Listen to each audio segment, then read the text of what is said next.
তো আজি মিনি ব্লগত সবকে স্বাগত। তো সবকে গুড মৰ্ণিং। ৰাতিপুৱা ব্লগটো ষ্টাৰ্ট কৰি দিওঁ। তো আজি হ'ল বিশ্বকৰ্মা পূজা। তো মই মোৰ লগৰটো গৈ আছোঁ তাৰ লগৰৰ ঘৰত। তাতে ঘৰত বিশ্বকৰ্মা পূজা পাতিব। তাতে চাওক কি খাব পাৰোঁ। তো ৰাস্তাতে আহি চাওক এখন গাড়ী পুৰা গাড়ী চকাচক কৰি আছে। পানী লেতেৰা হৈ আছে গোটেই। তাতে ঘৰতে গৈ আছোঁ চাই থাকিব।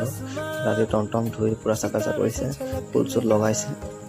চাক লোকে খাই আছে, মানুহে গোটেই কিবা কিবি খাই আছে আৰু এতিয়া আমাকো দি দিলে আৰু কিবা কিবি খাব।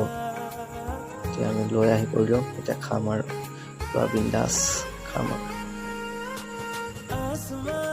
খাওঁতে আপোনালোকে চাই থাকিব। বেলেগৰ ঘৰতো যাম আৰু চাগে চাই থাকিব আপোনালোকে।